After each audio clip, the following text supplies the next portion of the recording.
ज्या वेळेला तुम्ही रांगोळी काढत असता तेव्हा त्याच्यामध्ये सिमेट्री किंवा सममिती ज्याला आपण म्हणतो, म्हणजे गणिती भाग असतो आणि त्याच्यात कलाही असते. म्हणजे दोन्ही भाग मेंदूचे कार्यान्वित होतात. पंचामृत खरं म्हणजे रोज खावं. ओके. तर त्याच्यातनं या सगळ्या गोष्टी पोटामध्ये जातात. आता अ जीवनसत्वामुळे डोळ्यांना उत्तम सुपरफूड असं म्हणतात. पण अर्थात मधुमेहीने ही काळजी घेतली पाहिजे की चणा डाळ आपल्यासाठी सुपरफूड आहे म्हणून पुरणपोळ्या चापायच्या नाहीत आणि वडाची फांदी आणून ती घरात ठेवून त्याच्याभोवती 7 फेरे मारण्याच्या ही तर तद्दन मूर्खपणाची गोष्ट मला वाटते. कोणी मला नाव ठेवेल कदाचित मी असं म्हणते म्हणून. पण वडाचं संवर्धन व्हावं म्हणून हे केलेलं होतं ना सगळं. मग तुम्ही त्याच्याच फांद्या तोडून जर घरामध्ये आणणार असाल तर ते संवर्धन कसं होईल? हा अतिशय छान प्रश्न आहे तुमचा. कारण ह्याचा कोणी विचारच केलेला नसतो. काय काय व्हायचं? तांदूळ, तीळ, मूग, चातू म्हणजे बार्ली आणि जवस 5वा सोमवार आला तर. पण हेच का? आणि त्यामुळे उच्च रक्तदाब, हृदयविकार, मधुमेह यांना प्रतिबंध व्हायला मदत होते. आणि तुमच्या लक्षात येईल आपल्याला शुभंकरोती शिकवलं जातं तेव्हा तिळाचं तेल, कापसाची वात, दिवा तेवो मध्यंतरात असं म्हणतो आपण. तेव्हा काही शेंगदाण्याचं तेल आणि कापसाची वात किंवा करडईचं तेल आणि कापसाचं असं कोणी म्हणत नाही. नवरात्रात जे घटाच्या बाजूला धान्य पेरलं जातं तर ते असं सांगितलं आहे की शेवटच्या दिवशी म्हणजेच दसऱ्याला ते प्रसाद म्हणून खाल्लं गेलं पाहिजे. तर काम त्याच्या पाठीमागे काय असं वैज्ञानिक कारण आहे का काय? त्याच्या पाठीमागे खूप मोठं वैज्ञानिक कारण आहे. अच्छा. आणि त्याचं संशोधन. हॅलो, सेलिब्रिटी कट्टावर मी ऋषाली काणे तुमच्या सगळ्यांचं पुन्हा एकदा स्वागत करते. मित्रांनो, सध्या सणासुदीचे दिवस सुरू आहेत आणि नुकताच श्रावण महिना संपलेला आहे आणि आता येत्या 5 दिवसातच गणपती बाप्पांचं आगमन होणार आहे. तर आपल्याकडे ना हिंदू सणांमध्ये विविध म्हणजे प्रत्येक सणाला एक महत्त्व आहे आणि पूर्वापार आपण ऐकत आलेलो आहोत की प्रत्येक सणाला एक विशिष्ट पद्धत आहे, एक रूढी परंपरा आहेत आणि त्या सगळ्या पाठीमागे काहीतरी एक सायन्स आहे, विज्ञान आहे. आणि हेच विज्ञान काय आहे हेच जाणून घेण्यासाठी आपल्यासोबत आज आपल्या चॅनलवरतीच्या गेस्ट आलेल्या आहेत. त्यांचं नाव आहे डॉक्टर वर्षा जोशी.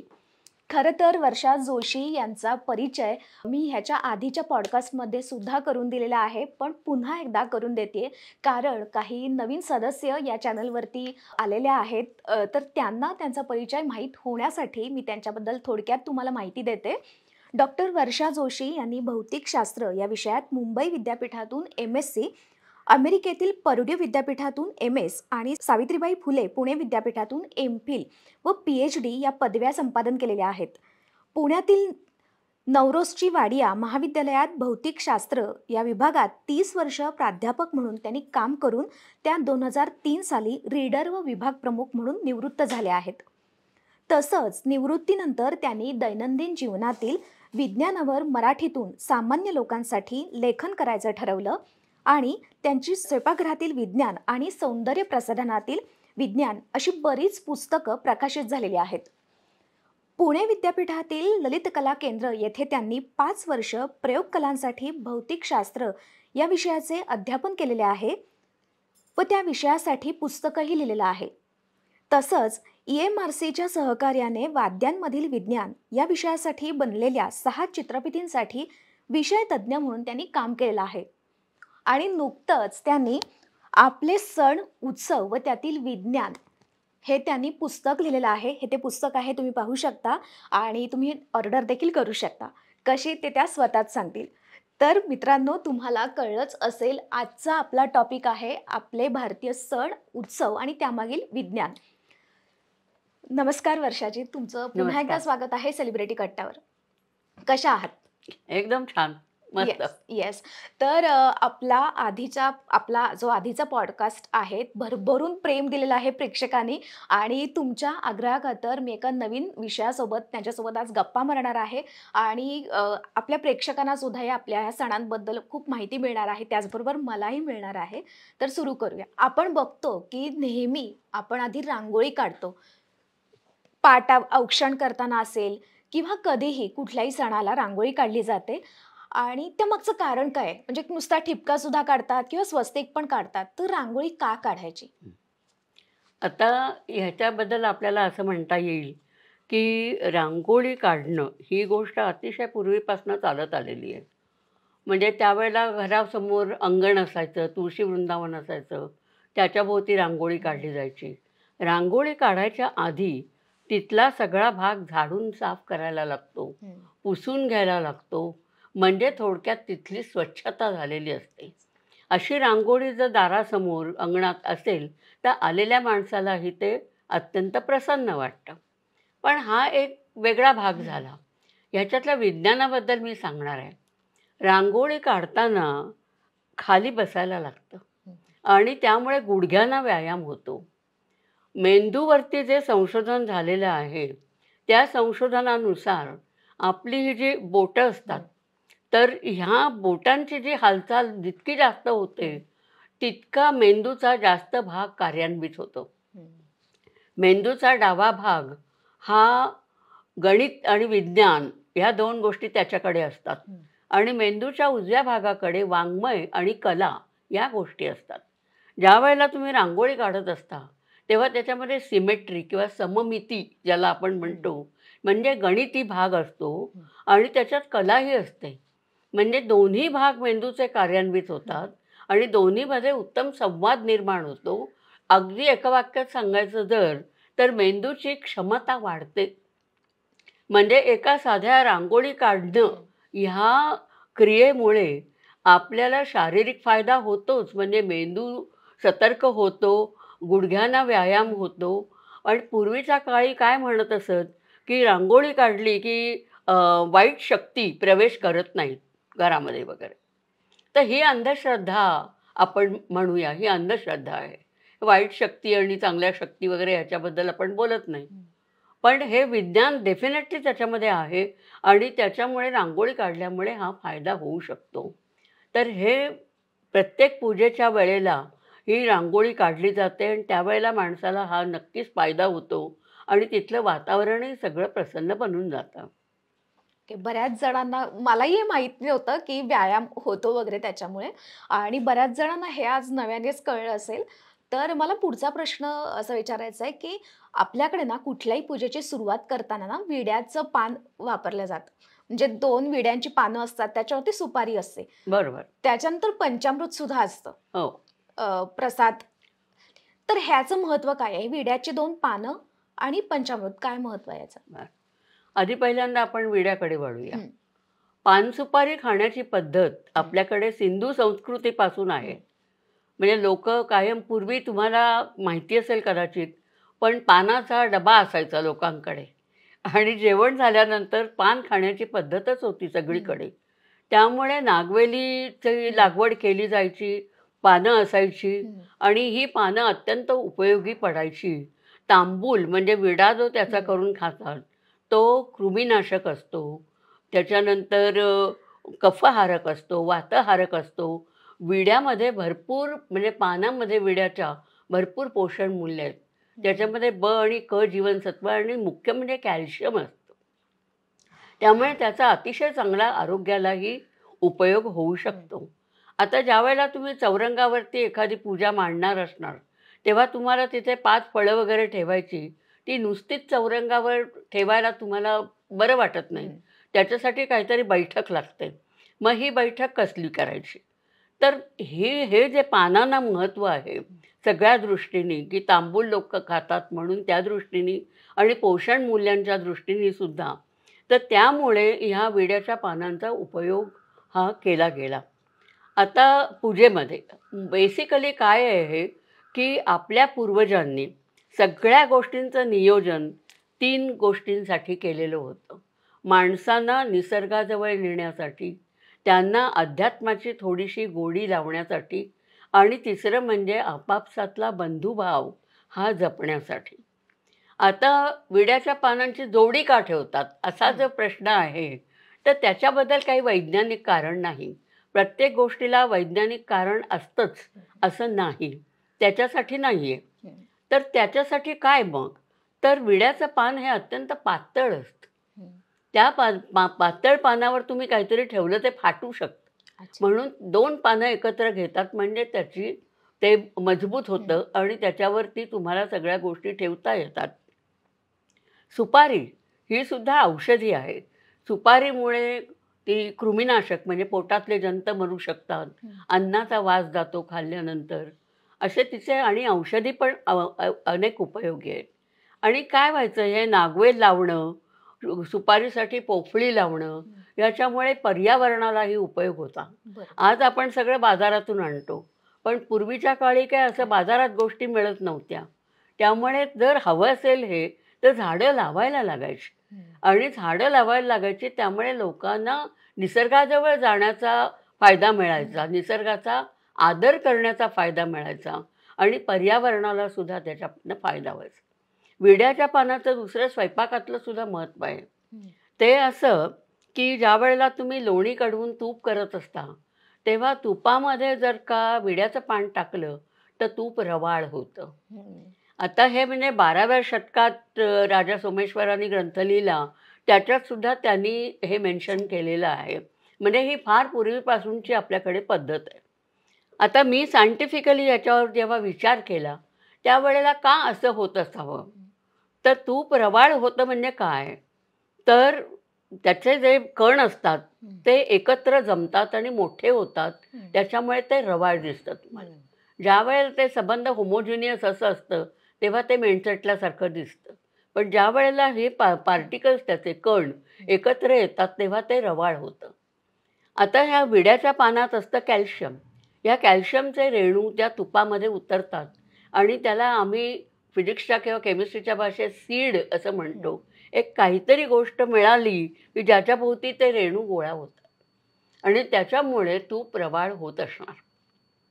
ही त्याच्या मागचं विज्ञान असणार. म्हणजे थोडक्यात सांगायचं तर काय, तर विड्याची पानं ही तांबूल खाण्यासाठी उपयोगी होती. घरात असायला पाहिजेत. स्वयंपाकामध्ये त्याचा उपयोग आहे. घरात असायला पाहिजेत. जे आपल्याला घरात असायला पाहिजे ते देवाला सुद्धा द्यायचं, ही सुद्धा एक भावना होती. आणि म्हणून विड्याच्या पानांचा उपयोग हा केला गेला. तर कुठल्याही पूजेची सुरुवात होते तुम्ही म्हणालात तसं विड्याच्या पानावर सुपारी ठेवून देवासमोर ठेवतात. किंवा अग्रपूजेचा मान गणपतीला असतो. तर त्यावेळेला 2 विड्याच्या पानावर सुपारी ठेवून गणपती मानून त्याची पूजा केली जाते. तर हे सगळं शक्य होतं कारण ही विड्याची पानं आणि सुपारी आपल्याला अवेलेबल असते आणि म्हणून त्याचं सगळ्याचा समावेश हा पूजेमध्ये करण्यात आला. इतकं इन डिटेल मला वाटतं आपल्या प्रेक्षकांना सुद्धा आता या व्हिडिओच्या माध्यमातूनच कळलेलं असेल. तर आता रांगोळी झाली, पूजा झाली. आता पेट पूजे संदर्भात बोलायचं झालं तर नैवेद्य आपण जे दाखवतो देवाला, तर नेहमी पुरणाचाच नैवेद्य आपण दाखवतो. हां. आणि त्यामध्ये ना नेहमी चणा डाळ, तूर डाळ वापरली जाते. तुरीच्या डाळीचं वरण असतं. बरं. तर मग ते तूर डाळच का आणि चणा डाळ सुद्धा एक असते. तर याचा वापर आपण नेहमीच्या जेवणासाठी करत नाही म्हणजे आमटीमध्ये. तर याच विशिष्ट दिवशी आपण का करतो? तर ह्याच्याबद्दल आपण बोलूया. पण तुम्ही अगोदर मला विड्याचं पान आणि पंचामृत दोन्हीबद्दल विचारलं होतं. पंचामृत राहिलं. आणि पंचामृत हे अतिशय महत्त्वाचं आहे. पंचामृत म्हणजे काय? दूध, दही, तूप, मध आणि साखर या 5 गोष्टी. आपण एक घेऊया. दूध हे ह्याला पूर्णान्न म्हटलं जातं. त्याच्यामध्ये पूर्ण प्रथिनं असतात. सगळी अपरिहार्य अमिनो आम्ल असतात. आणि मुख्य म्हणजे शाकाहारी जेवणासाठी शाकाहारी जी माणसं असतात त्यांना B12 हे जीवनसत्व फक्त दूध आणि त्याच्या पदार्थातनं मिळतं. कारण B12 हे फक्त प्राणीजन्य पदार्थामधनं मिळतं. पण जे शाकाहार करतात त्यांनी कुठून मिळवायचं, तर ते दुधाच्या पदार्थांमधनं दुधामधनं मिळतं. त्यामुळे दूध हे अत्यंत महत्त्वाचं. आपल्याला माहिती आहे की आईचं दूध पुरेसं नसेल तर मुलांना वरचं दूध दिलं जातं. कारण ते पचायलाही त्यांना सोपं असतं. त्याच्यातनं कॅल्शियम त्यांना मिळतं, सगळे व्हिटॅमिन्स मिळतात. आता दह्याकडे येऊया. दही हे प्रोबायोटिक आहे. पूर्वीच्या काळी लोकांना प्रोबायोटिक, ती लॅक्टिक बॅक्टेरिया आणि ते पोटामध्ये गेले की विघातक सूक्ष्मजीव नाहीसे करतात वगैरे ह्या गोष्टीची काही कल्पना नव्हती. पण त्यांना हे कळत होतं की दही खाल्ल्यानंतर पचनाला नक्कीच फायदा होतो. आणि म्हणून तुम्हाला पटेल की आपल्या महाराष्ट्रीय जेवणामध्ये दही भात. सगळ्या जेवणाच्या शेवटी दही भात आणि वाटीभर ताक ही येस. पद्धत होती. आहे, अजून सुद्धा अजूनही आहे. ती पद्धत आहे आणि ती अतिशय योग्य अशी पद्धत आहे. हम्म. आता लोकांनी ग्रीक योगर्ट वगैरे काढलेलं आहे आणि ग्रीक योगर्ट म्हणजे ॲक्च्युअली चक्का, दुसरं काही नाही त्याच्यामध्ये. फ्लेवर पण आलेत त्यामध्ये आणि राईट. त्याच्यामध्ये वेगवेगळ्या आपण आता Yes. श्रीखंड नाही का वेगवेगळ्या फ्लेवरचं करत. करेक्ट. त्याच्यामध्ये काय काय घालतो आपण आणि बरोबर. करतो. आंबा घालतो, इतर फ्रुट्स घालतो. येस. पण कमिंग बॅक टू दही, दही हे अत्यंत उपयुक्त आहे. दूध दही ह्याच्यामध्ये अल्फा हायड्रॉक्सी ॲसिड म्हणून असतं. त्याचा काय फायदा होतो, तुम्ही जर या दूध दह्याचा फेस पॅक बनवला आणि तो जर चेहऱ्याला लावला तर तुमच्या चेहऱ्यावरच्या मृत पेशी असतात त्या निघून जातात, त्वचेवरची रंध्र आवळली जातात आणि कांती मुलायम दिसायला मदत होते. त्यामुळे हाही त्याचा एक फायदा आहे. आता तुपाकडे वळूया. दुधामध्ये अ, ड, ई आणि के अशी जीवनसत्व असतात ज्यांच्यावरती तापमानाचा परिणाम होत नाही. ही सगळी जीवनसत्व स्निग्ध पदार्थामध्ये विरघळतात म्हणून ती दुधातनं साईमध्ये असतात, साईतून लोण्यात येतात, लोण्यातून तुपात येतात. म्हणजे तूप जर खाल्लं, साजूक तूप, लोणी हे साय विरजून त्याचं घुसळून लोणी काढून त्याचं कडवून तूप केलेलं असेल तर त्याला साजूक तूप म्हणतात. आणि ते जर तुम्ही खाल्लं तर त्याच्यातनं तुम्हाला अ, ड, ई आणि के सगळं मिळतात. आणि म्हणून आयुर्वेदामध्ये तुपाला, साजूक तुपाला अनन्यसाधारण महत्त्व आहे. एका अतिशय प्रथित यश अशा आयुर्वेदचार्यानं त्यांनी सांगितलं होतं की पंचामृत खरं म्हणजे रोज खावं. ओके. तर त्याच्यातनं या सगळ्या गोष्टी पोटामध्ये जातात. आता जीवनसत्वामुळे डोळ्यांना उत्तम, त्याच्यानंतर ई जीवनसत्वामुळे केसांना आणि त्वचेला उत्तम, ड जीवनसत्वामुळे हाडांना उत्तम. म्हणजे एक तूप तुम्ही जेव्हा तुमच्या आहारात असेल तर त्याच्यातनं इतकी विटॅमिन्स तुम्हाला मिळू शकतात. आता मधाकडे तुम्ही आलात तर मधामध्ये देखील भरपूर अँटीऑक्सिडंट प्रॉपर्टीज आहेत. सूक्ष्मजीव विरोधी आहे, अंतर्दाह विरोधी आहे. पूर्वी जरासं कुठे खरचटलं, भाजलं तर तिथे मध लावायची पद्धत होती. अजूनही काही ठिकाणी आहे, कारण तो सूक्ष्मजीव विरोधी आहे. खोकल्यावरती औषधं असतात ती मधातनं दिली जातात. अत्यंत औषधी अशी ती गोष्ट आहे. ती सुद्धा घरात असणं आवश्यक आहे. दूध, दही, तूप, मध हे सगळं घरात असणं आवश्यक आहे. आता साखरेकडे येऊ. साखर म्हणजे सक्रोज. ही जेव्हा पोटात जाते त्यावेळेला त्याचं विघटन होतं ग्लुकोज आणि फ्रक्टोजमध्ये. मेंदूला ग्लुकोज लागते, मेंदूला B12 लागतं आणि ग्लुकोज लागते आणि पाणी लागतं. तर ही जी ग्लुकोज आहे ती रक्तातनं मेंदूला मिळते आणि त्यामुळे साखरेमुळे आपल्याला ऊर्जा मिळते, ग्लुकोज मिळतं. शिवाय साखर पदार्थांना रुची आणते. आपण श्रीखंड गूळ घालून कधीच करत नाही किंवा मध घालूनही करत नाही. त्याच्यासाठी साखरच लागते आपल्याला. त्यामुळे ती सुद्धा एक घरात अत्यंत आवश्यक अशी गोष्ट आहे. ह्या सगळ्या गोष्टी अत्यंत आवश्यक असल्या कारणानं जे आपल्याला आवश्यक आहे, आपल्या आरोग्याला योग्य आहे ते देवाला द्यायचं ह्या विचाराने ह्या पंचामृताचा नैवेद्य दाखवला जातो किंवा देवाला साध्या अंघोळीनंतर पंचामृताने अंघोळ घातली जाते. येस. आणि मग ती अंघोळ घातल्यानंतर तुपामुळे ते देव जरा असे बुळबुळीत होतात म्हणून त्यांना गरम पाण्याची अंघोळ घातली जाते. त्याच्यासाठी गरम पाण्याचं सुद्धा नियोजन असतं. नाही म्हणजे पूजेमध्ये प्रत्येक गोष्टीला त्या का महत्त्व दिलेलं आहे हे अतिशय महत्त्वाचं आहे समजून घेणं. आता डाळींकडे वळते. शाकाहारी अन्नामध्ये प्रथिनांची कमतरता ती भरून काढण्यासाठी कडधान्यांचं नियोजन झालं. पण कडधान्यांना अशा जाड साली असतात. त्या सालीमध्ये एक वेगळ्या प्रकारची साखर असते. जी साखर पोटात गेली तर ती पचू शकत नाही आणि त्याचा गॅस तयार होतो. म्हणून कित्येक लोकांना कडधान्य खाल्ल्यानंतर गॅसचा त्रास होतो. मग हे होऊ नये, हे काही रोज आपल्याला परवडणारी नाही गोष्ट. म्हणून मग कडधान्य भरडून डाळी करायच्या आणि त्या वापरायच्या अशी एक योजना केली गेली. आता साधारणपणे कुठल्या डाळी तर तूर डाळ, मूग डाळ, उडीद डाळ, चणा डाळ हं. या 4 डाळी. तुम्ही जर ग्लायसेमिक इंडेक्स ज्याला म्हणतात म्हणजे काय, तर एखादा पदार्थ खाल्ल्यानंतर रक्तातली साखर ही किती भराभर वाढते या निकषाला ग्लायसेमिक इंडेक्स म्हणतात. ओके. म्हणजे साखर जर तुम्ही खाल्ली तर साखरेचा 100 आहे मॅक्झिमम. म्हणजे ताबडतोब रक्तामधली साखर वाढणार. वाढणार. तुम्ही जर डाळींचे ग्लायसेमिक इंडेक्स बघितले, ग्लायसेमिक लोड, हं. लोड म्हणजे काय, किती कर्बोदकं आहेत त्याच्यामध्ये त्याचं प्रमाण. हं. तर सगळ्या डाळींचा ग्लायसेमिक इंडेक्स आणि लोड हा कमी आहे. म्हणजे त्या कितीही खायला हरकत नाही, त्यांनी रक्तातली साखर ही वाढणार नाही. आणि त्यातल्या त्यात चणा डाळीचा सगळ्यात कमी. अच्छा. म्हणून चणा डाळीला ॲक्च्युली मधुमेहींसाठी सुपरफूड म्हटलं जातं. ओ, हे नव्हतं माहिती.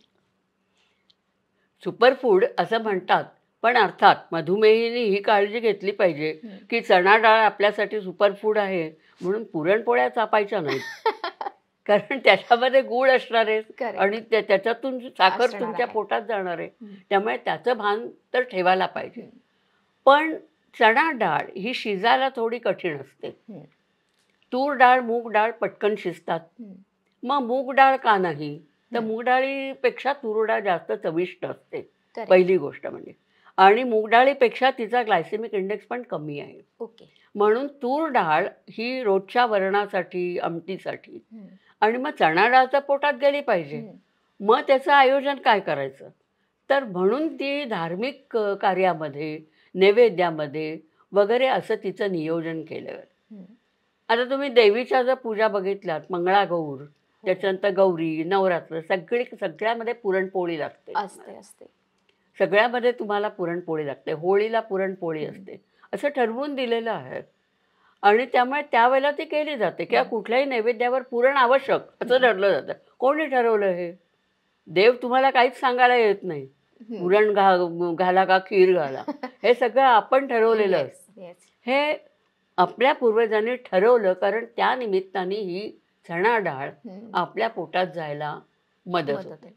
आणि चणे किंवा चणा डाळ प्रचंड प्रमाणात पोषण मूल्य आहेत त्याच्यात. हं.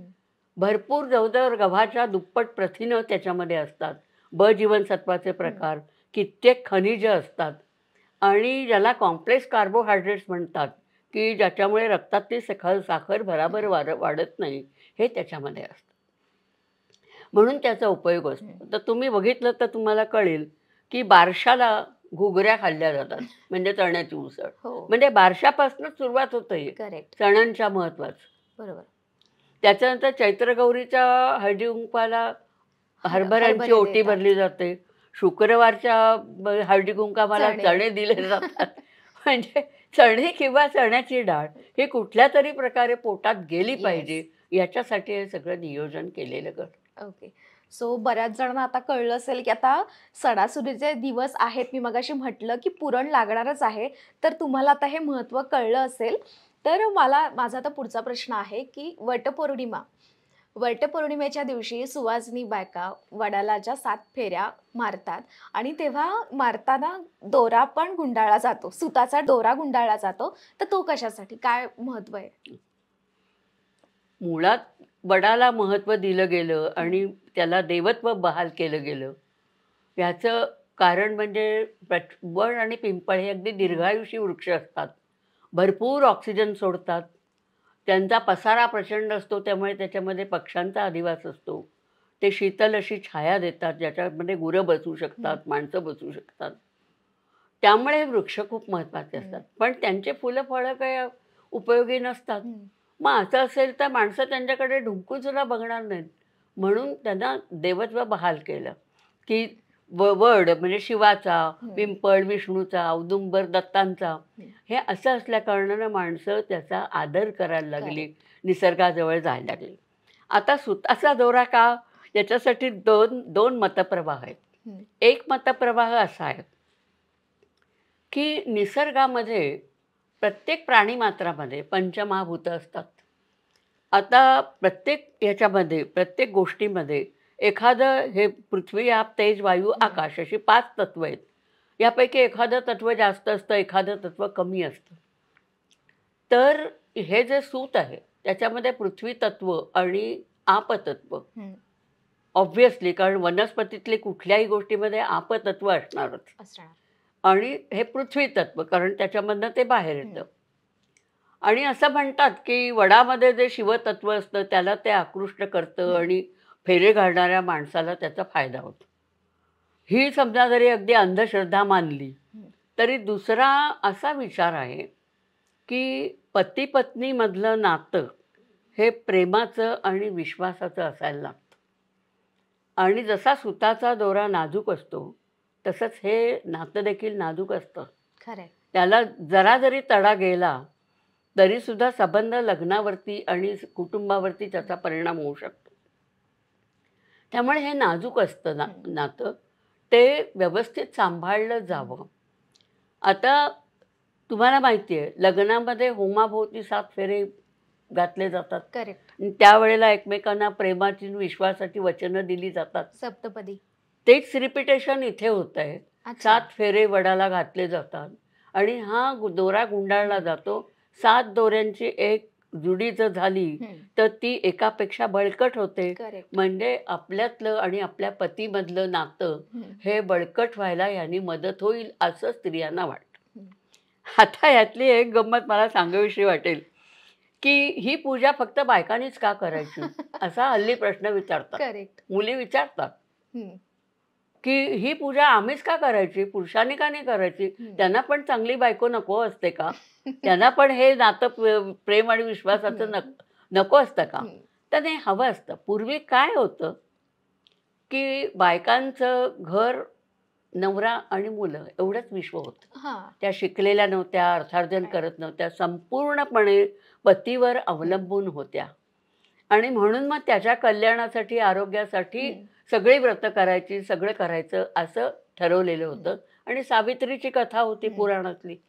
आपल्या पूर्वजांनी हे सगळं निसर्गाजवळ नेण्यासाठी वगैरे कशाचा आधार घेतला. एक देवत्व बहाल करायचं, पापपुण्याच्या गोष्टी द्यायच्या नाही, तर मग अशा प्रकारे पुराणातल्या कथांचा आधार घ्यायचा आणि ते करायचं. ही सावित्रीची कथा होती की तिने हे केलं म्हणून ही पूजा करायची. ते म्हणून ती नवऱ्यासाठी पूजा बायका करत असत.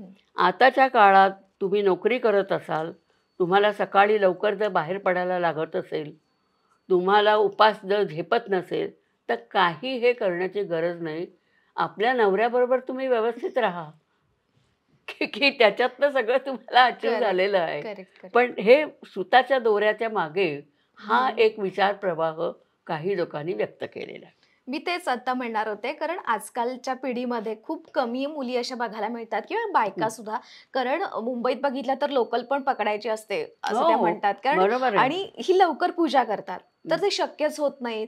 मग ते काही जणी घरात वडाचं ते थोडंसं रोप असं आणून ते करतात पूजा. नाहीच काय, आणि काहींना विश्वास पण नसतो की जन्मोजन्मी हाच नवरा कसा काय. हो बरोबर आहे. म्हणजे कशाला त्याला अडकवून ठेवायचा आणि कशामुळे हाच नवरा मिळेल जन्मोजन्मी 7 जन्म. सो असंही काहींचा विचार असतात. सो त्याच्यामुळे ते नाही करत. बरोबर. तर नाही, ह्या सगळ्यामध्ये उत्तर दिलंय तुम्ही की नाही करत तर ठीक आहे, काही हरकत नाहीये. फक्त कारण इकडे वराला 7 फेरे मारायचे कसं तरी करून, काहीतरी करून, एकदाच धोंड्यावर धोंडा ठेवून, आणि तिकडे नवऱ्याशी भांडणं करत याला काय अर्थ नाही आहे ना. करेक्ट. मनापासून तुम्हाला प्रेम वाटलं पाहिजे, काळजी वाटली पाहिजे, हे गोष्ट अत्यंत महत्त्वाची. आणि वडाची फांदी आणून ती घरात ठेवून त्याच्याभोवती 7 फेरे पाळण्याच्या ही तर तद्दत मूर्खपणाची गोष्ट मला वाटते. कोणी मला नाव ठेवेल कदाचित मी असं म्हणते म्हणून, पण वडाचं संवर्धन व्हावं म्हणून हे केलेलं होतं ना सगळं. मग तुम्ही त्याच्याच फांद्या तोडून जर घरामध्ये आणणार असाल तर ते संवर्धन कसं होईल, ते चुकीचं आहे. बरोबर. श्रावणात जे शिवामूठ वाहिली जाते की काहींना माहिती नसेल शिवामूठ म्हणजे काय प्रकार, तर लग्नानंतर पहिली 5 वर्ष नववधू जी असते ती श्रावणातल्या प्रत्येक सोमवारी ना शिवामूठ वाहते शंकराला. तर त्याच्यामध्ये आपण बघतो की तांदूळ, मूग, सातू असं सगळं असेल. तर मग हीच विशिष्ट धान्य का वापरली जातात? हा अतिशय छान प्रश्न आहे तुमचा. कारण ह्याचा कोणी विचारच केलेला नसतो. काय काय व्हायचं, तांदूळ, तीळ, मूग, सातू, म्हणजे बार्ली आणि जवस 5वा सोमवार आला तर. पण हेच का? गहू का नाही? बाजरी का नाही? ज्वारी का नाही? आणि पहिली 5 वर्षच का? का पहिली 5 वर्षच फक्त हे का करायचं? मुली लहान होत्या त्यावेळेला आणि त्यांना समज नव्हती. ही समज त्यांना यायला पाहिजे धान्यांबद्दल, हा पहिला उद्देश होता. तांदूळ हे अत्यंत पवित्र धान्य मानलं जातं. सा संपन्नतेचं प्रतीक मानलं जातं. तांदूळामध्ये देखील भरपूर पोषण मूल्य आहेत. प्रथिनं त्याच्यात कमी असतात, पण ती अत्यंत उच्च दर्जाची असतात. खनिजं असतात आणि जीवनसत्व असतात. जीवनसत्व असतं. मुख्य म्हणजे तांदूळ शिजायला आणि पचायला सोपा असतो. लहान मुलं आणि वृद्ध सगळ्यांसाठी अत्यंत योग्य असाच तो असतो आणि म्हणून तांदूळाला महत्त्व. म्हणून पूजेमध्ये सुद्धा अक्षता. त्या अक्षता म्हणजे क्षत नाही म्हणजे अखंड असं त्याला धरलं जातं. म्हणजे माझी पूजा पूर्णपणे व्हावी मनापासून, हा त्यातला उद्देश. किंवा पूर्वी, आता कोणी करत नाही, तांदूळ महाग झालेत म्हणून लग्नात सुद्धा वधूवरांच्या डोक्यावरती हल्ली गुलाबाच्या पाकळ्या उधळतात वगैरे, काही हरकत नाही त्याला. पूर्वी अक्षता वधूवरांच्या डोक्यावरती घातल्या जायच्या. याचं कारण अक्षत म्हणजे अखंड, म्हणजे त्यांचा संसार अखंड राहो, कायम नांदो, ही त्याच्या मागची इच्छा होती. किंवा उपनयनाच्या वेळेला बटूच्या डोक्यावरती अक्षता वाहतात, त्याला भरपूर उदंड आयुष्य मिळो, यश मिळो, याच्यासाठी होतं. ओवाळणीच्या तबकामध्ये अक्षता असतात, त्या आपण ज्या व्यक्तीला ओवाळतो त्याच्या कपाळाला लावतो आणि डोक्यावर वाहतो. त्याचा उद्देश हाच असतो की त्याला उदंड आयुष्य मिळू दे, त्याला भरपूर यश मिळू दे, सुबत्ता मिळू दे तांदूळासारखीच, ही हा त्यातला उद्देश असतो. आणि म्हणून हे तांदूळ हे आवश्यक घरामध्ये, म्हणून ते देवामध्ये सुद्धा त्याची एक समावेश केलेला. आता तीळ हे ऋग्वेदकालीन तेव्हापासून सुद्धा एक धरत आलेलं पवित्र अशी गोष्ट समजली जाते तीळ. आणि तुम्ही पोषण मूल्यांचा विचार केला तर त्याच्यात फॅन्टॅस्टिक पोषण मूल्य आहेत. म्हणजे त्याच्यात जीवनसत्व आहे, ई जीवनसत्व आहे, त्याच्यामध्ये अनेक खनिजे आहेत. पण अबव ऑल त्याच्यामध्ये सेसामिन आणि सेसामोलिन नावाचे जे केमिकल्स आहेत, त्याच्यामुळे रक्तातलं वाईट कोलेस्टेरॉल कमी होतं. अच्छा. ट्रायग्लिसराइड्स कमी होतात आणि त्यामुळे उच्च रक्तदाब, हृदयविकार, मधुमेह यांना प्रतिबंध व्हायला मदत होते. आणि तुमच्या लक्षात येईल, आपल्याला शुभंकरोती शिकवलं जातं तेव्हा तिळाचं तेल, कापसाची वात, दिवा तेवो मध्यंतरात असं म्हणतो आपण. तेव्हा काही शेंगदाण्याचं तेल आणि कापसाची वात किंवा करडईचं तेल आणि कापसाचं असं कोणी म्हणत नाही. आता घरामध्ये कदाचित शेंगदाण्याचं तेल वापरत असतील, पण असं म्हटलंच जात नाही. कारण हे पूर्वीपासनं ठसलेलं आहे मनावर की तीळ हा अत्यंत उपयुक्त अशी एक तेलबिया आहे. त्याच्यात ओमेगा 3 आपण जे हल्ली म्हणतो ते देखील भरपूर प्रमाणात आहे. मुगाला तर आयुर्वेदामध्ये सर्वश्रेष्ठ कडधान्य म्हणून गौरवलेलं आहे. मूग पचायला सोपा असतो, शिजायला सोपा असतो, गव्हाच्या दुप्पट प्रथिनं असतात, जीवनसत्व असतं, अनेक खनिजे असतात आणि मोड आणता येतात त्याला, ज्याच्यामध्ये क आणि ई जीवनसत्व तयार होतं. म्हणजे अतिशय त्याचे फायदे उत्तम होतात. त्यामुळे मूग देखील घरात असले पाहिजेत. मग आता चौथं काय तर सातू म्हणजे बार्ली. सातू म्हणजे बार्ली. आजकाल लोकांना सातू म्हटल्यानंतर कळत नाही आणि तुम्ही जर दुकानात गेलात आणि सातूचं पीठ मागितलं तर सत्तूचं पीठ देतात, जे वेगळं असतं. अच्छा, ते वेगळं आहे. ते कशा प्रकारे तयार करतात हे सांगता येईल, पण ते आत्ता नको आपण बोलायला. ही जी बार्ली आहे ती पण अतिशय पौष्टिक आहे. जीवनसत्व त्याच्यामध्ये भरपूर आहे, कॉम्प्लेक्स कार्बोहायड्रेट्स, त्यामुळे रक्तातली साखर लवकर वाढत नाही, मधुमेहींसाठी अत्यंत उपयुक्त, मूत्ररोगांवरती उपयुक्त. म्हणजे युरिन इन्फेक्शन झालं तर बार्लीचं पाणी, बार्ली वॉटर प्यायला सांगतात कायम. म्हणजे मधुमित्रासाठी मी हे सातू आणि सत्तू याच्यावर लेख लिहित होते तेव्हा डॉक्टर गोडबोले, जे अत्यंत प्रतिथय डायबेटीस स्पेशालिस्ट होते, त्यांच्याशी माझं खूप बोलणं व्हायचं. त्यावेळेला त्यांनी मला ही स्टोरी सांगितली होती की लोकमान्य टिळक हे जेव्हा तुरुंगात होते त्यावेळेला त्यांना डायबेटीस पुष्कळ होता लोकमान्य टिळकांना, आणि इन्शुलिनचा वगैरे कसला शोध त्यावेळेला लागलेला नव्हता. तर त्यांना एक स्वयंपाकी दिलेला होता जो बार्लीच्या वस्तू करून त्यांना जेवायला घालायचा. अच्छा. कारण ती मधुमेही लोकांना अतिशय योग्य अशी समजली जाते. आणि जवसामध्ये सुद्धा उच्च अँटी ऑक्सिडंट्स आहेत, ओमेगा 3 वगैरे. थोडक्यात सांगायचं तर तृणधान्यामध्ये श्रेष्ठ तांदूळ, तेलबियांमध्ये श्रेष्ठ तीळ, कडधान्यांमध्ये श्रेष्ठ मूग, भरड धान्यांमध्ये श्रेष्ठ बार्ली आणि उत्तम पोषणवाला जवस, अच्छा. अशी धान्य त्याच्यासाठी निवडली गेली. ओके. आता 5 वर्ष छान प्रश्न होता तो, की 5 वर्ष का?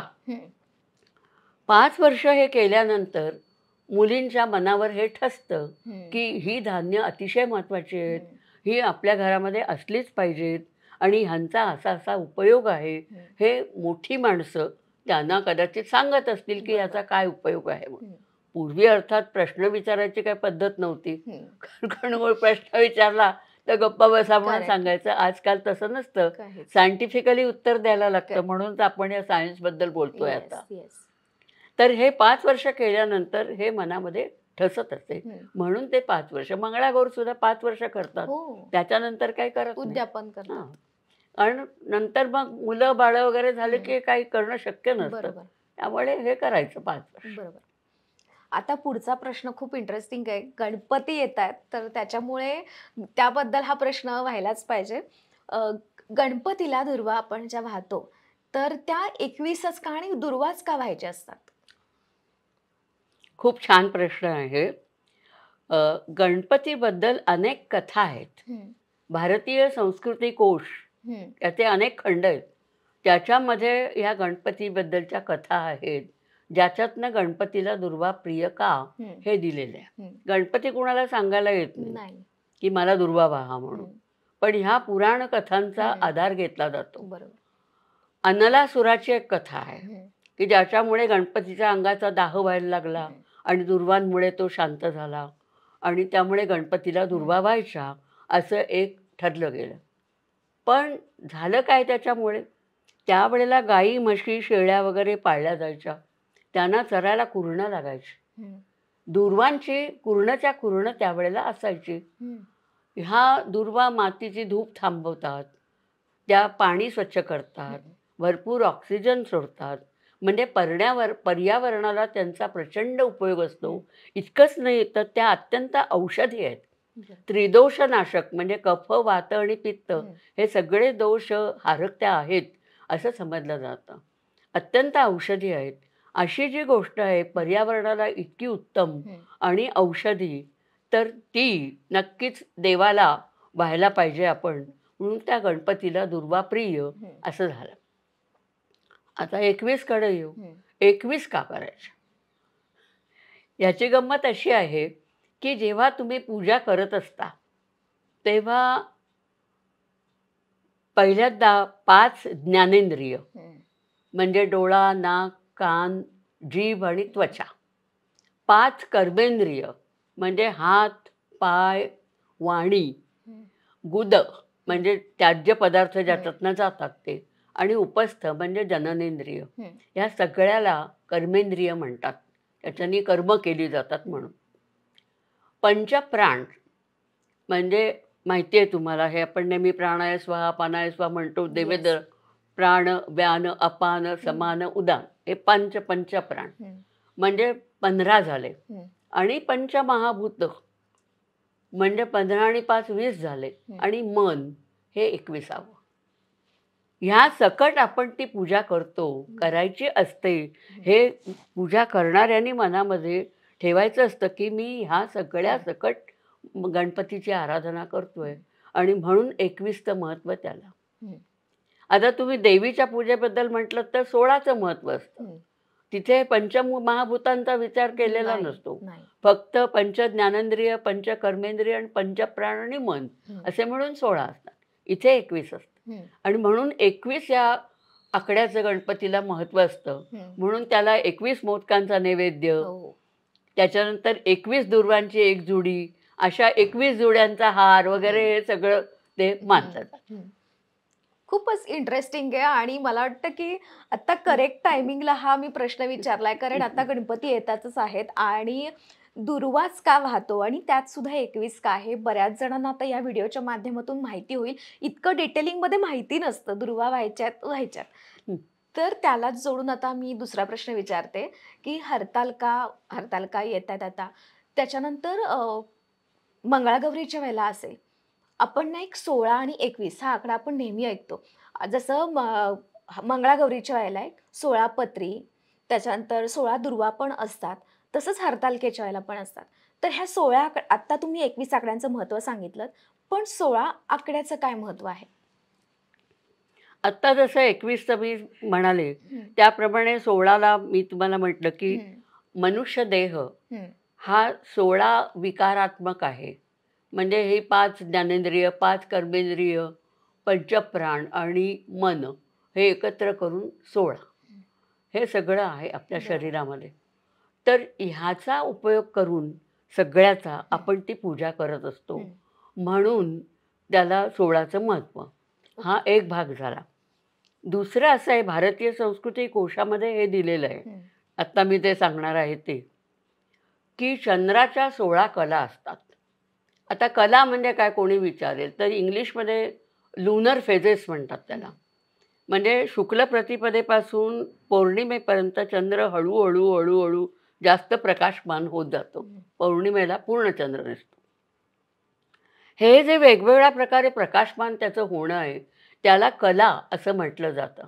अच्छा. आणि ह्या कलांना देवतांचं नावं दिलेली आहेत, हं, महत्त्व दिलेलं आहे. याच्यामध्ये लक्ष्मी आहे. हं, मंगळागौरीची, हरताळकेची वगैरे जेव्हा तुम्ही पूजा करताय, हं, लक्ष्मीची, देवीची पूजा हं. आहे. ती देवी ह्या सगळ्या सख्यांसह येते, परिवारासह असं समजलं जातं. ओके, आणि मग हे सगळे 16 आहेत.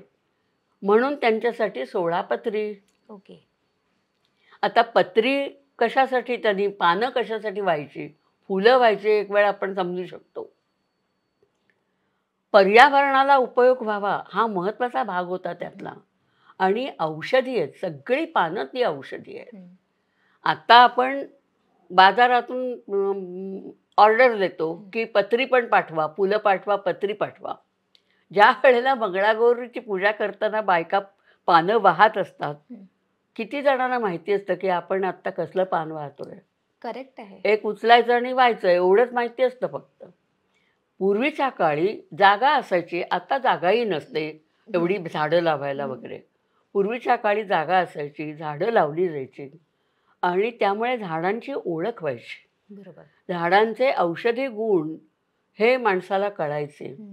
म्हणजे निसर्गाच्या जवळ जाण्याचा हा एक मार्ग होता. मोठा एक उपाय होता, निसर्गाचा आदर करण्याचा. हं, आणि पर्यावरणाला त्याच्यामुळे महत्त्व आलं. हं, तर म्हणून ह्या पत्रींची, पानांची जी योजना केलेली आहे, हं, ती म्हणून ह्याच्यासाठी केलेली आहे, हं, की 16 पत्री मंगळागौरीला लागतात, हरताळकेला हं, लागतात, गणपतीला 21 पत्री लागतात. सगळीकडे पानांचं महत्त्व हं. ठेवलेलं आहे, ते ह्याच्यासाठी ठेवलेलं आहे. बरोबर.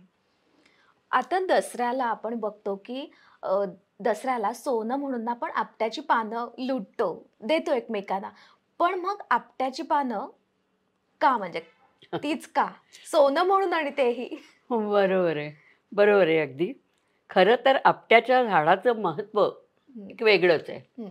त्याला संस्कृतमध्ये अश्मंतक असं म्हणतात. हो. म्हणजे खडक फोडणारा. ज्या खडकाळ जमिनीत दुसरं कुठलंही झाड वाढणार नाही, तिथे आपट्याची झाडं वाढतात हं, आणि अत्यंत औषधी असतात. त्यामुळे आपट्याच्या झाडाचं हं, संवर्धन ही अत्यंत योग्य गोष्ट हं, होती. आता जे म्हटलं जातं ते असं आहे, मगाशी मी म्हटलं, की निसर्गात प्रत्येक प्राणीमात्रामध्ये पंचमहाभूत आहेत. आपट्याच्या पानामध्ये तेजतत्व हं, आणि आपतत्व आहे, असं समजलं जातं. हं. तर तेज म्हणजे झळाळी. बरोबर. सोन्याला ती झळाळी असते. त्यामुळे झळाळी देणारी कुठली गोष्ट, तर आपट्याचं पान. हं, आता हे आपट्याचं पान ज्यावेळेला समजा मी तुम्हाला दिलं, हं, तुम्ही मला दिलं, तर ही जेव्हा देवघेव होते, तेव्हा ह्या तेजतत्वाची देवघेव होते हं, आणि म्हणून आपण एका मोठ्या शक्तीचा आपण एक भाग आहोत हं. असं म्हणून बंधुभाव वाढायला मदत होते असं समजलं जातं. यातला बंधुभाव वाढायला मदत होते मला अगदी पटू शकतं. कारण त्या निमित्ताने लोक एकमेकांकडे जातात, बरोबर. एकमेकांना सोनं देतात, एकमेकांना भेटतात. नाहीतर आजकालच्या काळात कुठे वेळ होतो कुठे कोणाकडे जायला आणि कोणाकडे भेटायला. तर म्हणून ही आपट्याच्या पानाची पद्धत पूर्वीपासून पडलेली आहे. आता आपण बघतो की कुठल्याही शंकराच्या मंदिरामध्ये ना एक पिंडी असते, बरोबर? त्या पिंडीला आपण नमस्कार करूनच पुढे जातो. पण त्या पिंडीचं काय महत्व आहे म्हणजे? पिंडीचं महत्त्व जर का तुम्ही म्हणालात तर मुख्य म्हणजे त्याच्यावर अभिषेक कायम चालू असतो. बरोबर. याचं कारण 14 रत्न जेव्हा निघाली समुद्र मंथनातनं, तेव्हा शंकराने हलाहल प्राशन केलं आणि त्याची आग व्हायला लागली त्याच्या याची, म्हणून त्यांनी चंद्र डोक्यावर धारण केला. बरोबर. आणि म्हणून शंकराला सतत पाण्याचा एक वर्षाव हो. केला जातो. हे म्हणून त्याच्या डोक्यावर ते असतं. असतं. हां. आणि म्हणून पाणी असतं. आणि मग त्या पाण्यासाठी त्याचा जो आकार असतो आणि ते पाणी जाण्यासाठी म्हणून त्याप्रमाणे ते शिवलिंग आणि पिंडी बरोबर. असं असं असतं. पण नटराज हे सुद्धा शिवाचं हो. प्रतीक आहे आणि अतिशय म्हणजे फारच त्याच्यामध्ये सायन्सही आहे आणि अध्यात्मही आहे. या दोन्ही गोष्टी त्याच्यामध्ये आहेत. बरोबर. थोडंसं डिटेलमध्ये सांगू शकालात तर बरं होईल. जरूर सांगता येईल. पाँडिचेरीपासून साधारण 64 किलोमीटरवर चिदंबरम म्हणून गाव आहे. त्या चिदंबरम गावामध्ये म्हणजे नॉर्मली शंकराची पिंडी प्रत्येक देवालयामध्ये असते सगळीकडे. पण त्या चिदंबरममध्ये नटराजाची मूर्ती आहे ठेवलेली, ज्याची आराधना होते. आता ही मूर्ती आनंद तांडव या मुद्रेमधली आहे. म्हणजे काय? खरं तर आपण म्हणतो की उत्पत्तीसाठी ब्रह्मा, पालनकर्ता विष्णू आणि विनाश करणारा शिव. ही जी मूर्ती आहे त्याचे 4 हात 2 पाय. त्यापैकी एक उजवा जो हात आहे त्या उजव्या हातामध्ये डमरू असतो. बरोबर. मग डमरू कशासाठी? तर विश्वाचा ताल दर्शवण्यासाठी, उत्पत्ती दर्शवण्यासाठी. डाव्या हातामध्ये अग्नी असतो जो विनाशकारक आहे. म्हणजे जन्म मृत्यू, उत्पत्ती आणि विनाश या दोन्ही मधला तोल सांभाळला जातो आणि त्याच्यासाठी त्या 2 हातांमध्ये सुद्धा तोल दाखवलेला आहे. डाव्या हातापैकी आणखी एक उजवा जो हात असतो तो पालनकर्त्यासारखा आशीर्वाद देणारा आणि दुसरा जो आहे हात तो डावा पाय उचललेला आहे त्याच्याकडे दर्शवलेला आहे. याचा काय अर्थ आहे? डावा पाय उचललेला आहे, कशाचा तरी नाश करतोय. तो कशाचा करतोय? माया मोहाचा नाश करतो. असा संदेश आहे की माया मोहापासून दूर राहा, याच्यामध्ये अडकून राहू नको. आणि अजून एक जो पाय आहे दुसरा पाय तो अज्ञानाच्या राक्षसावर ठेवलेला आहे. आता तुम्ही मला विचाराल कदाचित त्यात विज्ञान कुठून आलं? हे जे नृत्य आहे नटराजाचं, हे विश्व ज्या वेळेला अस्तित्वात आलं तेव्हापासून तो विश्वाच्या अंतापर्यंत चालू राहणार असं अध्यात्म सांगतं. आता तुम्ही भौतिकशास्त्रीय विचार केला तर प्रत्येक अणुरेणूमध्ये हे ऊर्जा नृत्य चालू असतं. विश्वकिरणांचा मारा आपल्यावर होत असतो, कण निर्माण होतात, ऊर्जेत विलीन होतात, हे सतत चालू असतं. जेव्हा विश्वाचा अंत होईल तेव्हा हे सगळं थांबेलच. बरोबर. म्हणून हे नटराजाचं नृत्य आणि भौतिकशास्त्रीय सत्य ह्यांची सांगड घातल्यासारखं त्या मूर्तीकडे बघितल्यानंतर आपल्याला म्हणजे सुरेख एक कॉम्बिनेशन आहे, अध्यात्म आणि विज्ञान यांचं. नटराजाची मूर्ती म्हणजे इतकं डिटेलिंग मध्ये ना खरंच माहिती नव्हतं. कारण आपण जातो मंदिरात, शंकराची पिंडी आहे, आपण नमस्कार करतो आणि पुढे जातो. पण त्याच्या मागे इतकं डिटेलिंग मध्ये आहे आणि त्याचं कारण आत्ता कळतंय खरं तर. आणि आता आपण एक म्हणतो ना एक वेगळ्या नजरेतून पुन्हा एक बघायला होईल. सो तसं पुढच्या वेळेला होणार आहे. तर पुढच्या प्रश्नाकडे वळूया. अधिक मास आपण म्हणतो ना नेहमी की अधिक मास आहे, अधिक मासात असं करायचंय तसं करायचंय. तर मला माझे त्याच्यामध्येच 2 प्रश्न आहेत की अधिक मासात कुठलेही शुभकार्य करत नाहीत, आणि त्याचबरोबर ना असं असतं की स्पेशली नववधू जी असते ना, तर तिच्याकडे तिच्या माहेरचे लोकं म्हणजे आई-बाबा वगैरे असे, तर ते छिद्र असलेले पदार्थ देतात. तर त्याच्यामागे काही कारण आहे का? म्हणजे मैसूर पाक असेल किंवा अनारसे वगैरे? हं. आता हे जे 2 प्रश्न आहेत. पहिलं मंगल कार्य का त्याच्यामध्ये करत हं, नाहीत? तर त्याला मलमास असं धरलं जातं. पूर्वीचे उल्लेख केलेले आहेत हं, त्याच्याप्रमाणे मलमास हं. म्हणजे धोंडा मास आणि म्हणून त्याच्यामध्ये कुठलंही मंगल कार्य करायचं नाही असं त्यांनी ठरवलेलं असावं. बरं. आता पुढचा जो प्रश्न आहे, की अनरसे, बत्तासे, हं. म्हैसूर पाक हो. अशा गोष्टी का अधिक छिद्र असलेल्या? हं, तर छिद्र असलेल्या गोष्टीमध्ये वायुतत्व असतं हं, आणि वायुतत्वाचा संबंध बुद्धी आणि शक्तीशी असतो. हं. हे वाण कुणाला दिलं जातं? जावयाला दिलं जातं. जावायला.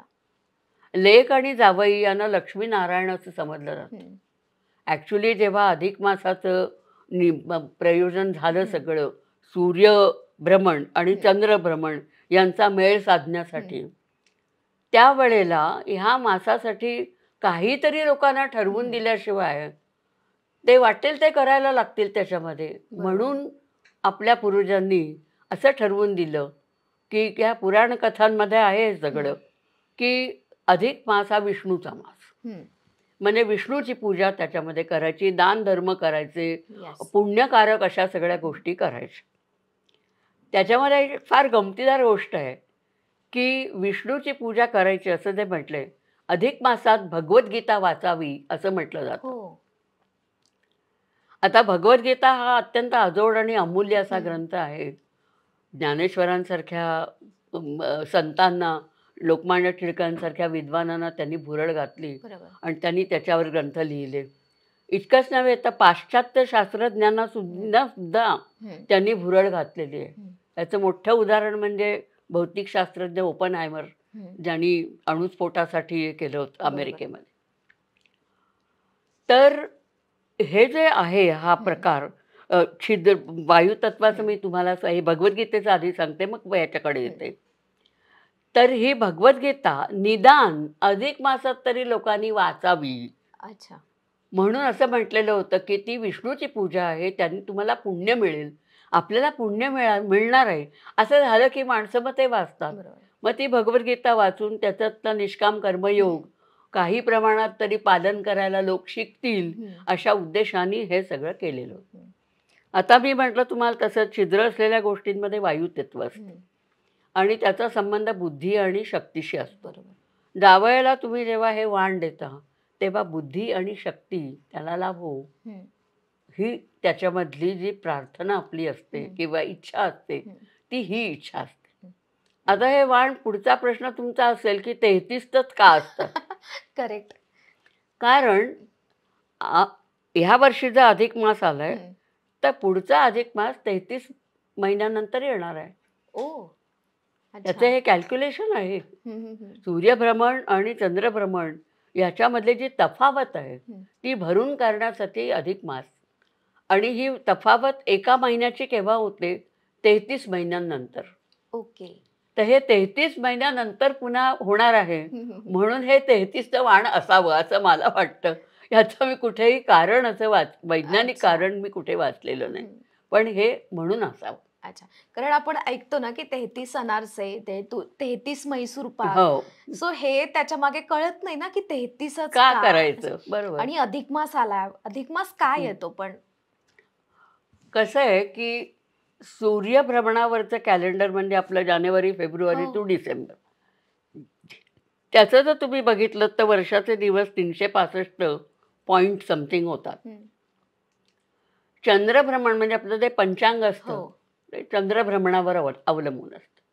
आणि चांद्रमासाचं जर तुम्ही वर्ष हं, काढलं, तर त्याचे दिवस 354 पॉइंट हं, समथिंग होतात. हं, म्हणजे या 2 ह्या वर्षातला हं, फरक जो आहे, तो 10.87 एवढा होतो. हं, 10 दिवसाचा फरक एका वर्षामध्ये पडतो, हं, सूर्यभ्रमण आणि चंद्रभ्रमण याच्यामध्ये. हं.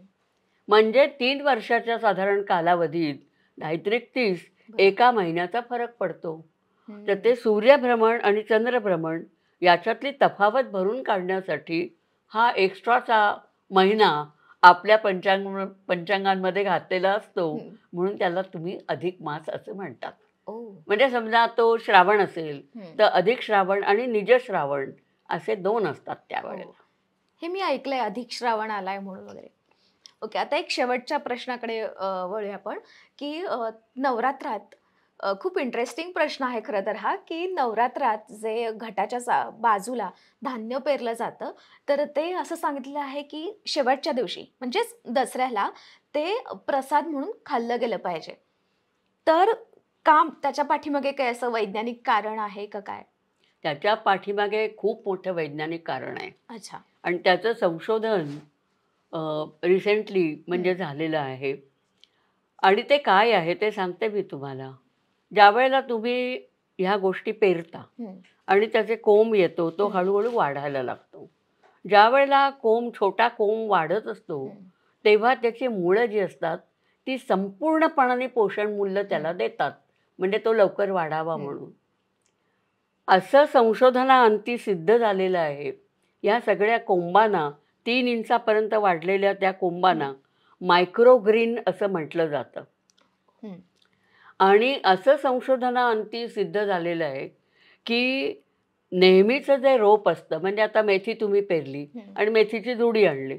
त्या मेथीची जुडी मोठी जी हं. आहे, त्याच्यात जी पोषण मूल्य हं. असतील, त्याच्या कितीतरी पटीने जास्त पोषण मूल्य मेथीच्या मायक्रोग्रीनमध्ये असते.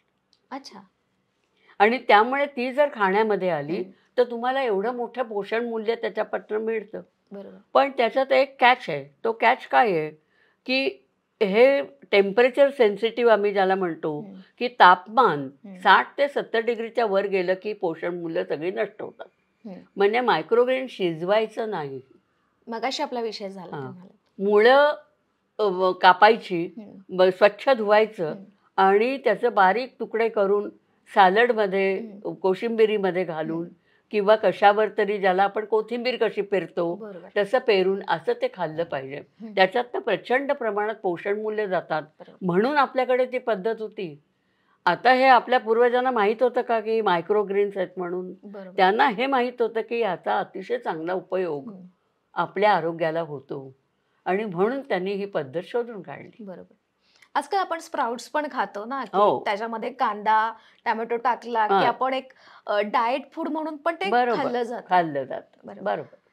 किती छोट्या-छोट्या, बारीक-बारीक गोष्टी असतात, ज्या आपल्याला अजिबातच खरं तर माहिती नसतात आणि इतकं हं.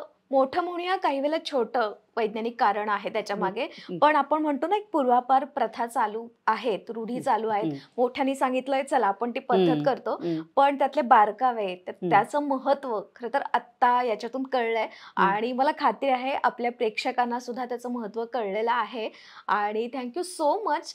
वेळात वेळ काढून तुम्ही सेलिब्रिटी कट्टासाठी इतकी अमूल्य माहिती दिल्याबद्दल. You are most welcome. Yes. मला अतिशय आनंद झाला कारण लोकांशी मला संवाद त्यामुळे साधता आला हं. आणि ही जी माझ्यापाशी थोडीशी जी काय माहिती आहे, ती सगळ्यांना मला सांगता आली याचा मला आनंद होतो. येस. सो मच तुम्हाला पुन्हा एकदा, कारण मी जसं सुरुवातीला म्हटलं, की तुम्ही वर्षा जोशी यांच्या आधीच्या पॉडकास्टला खूप प्रेम दिलेलं आहेत आणि आणि ह्या तुमच्या सगळ्या कमेंट्स मी त्यांच्यापर्यंत पोहोचवलेल्या आहेत. तर त्यासाठीच आम्ही पुन्हा एकदा तुमच्या आग्रहास्तवर हा नवीन व्हिडिओ घेऊन आलेलो आहोत. हा व्हिडिओ तुम्हाला कसा वाटला हे आम्हाला पुन्हा एकदा तुम्ही या व्हिडिओच्या खाली कमेंट करून नक्की सांगा. ह्या सगळ्या कमेंट्स मी यांच्यापर्यंत नक्की पोहोचवणार आहे. तर गणपती येतोय, तर तुम्हाला सगळ्यांना गणपतीच्या खूप शुभेच्छा आणि आपण पुन्हा भेटूच या एका नवीन विषयासोबत, नवीन गेस्टसोबत. तोपर्यंत पाहत राहा सेलिब्रिटी कट्टा. बाय.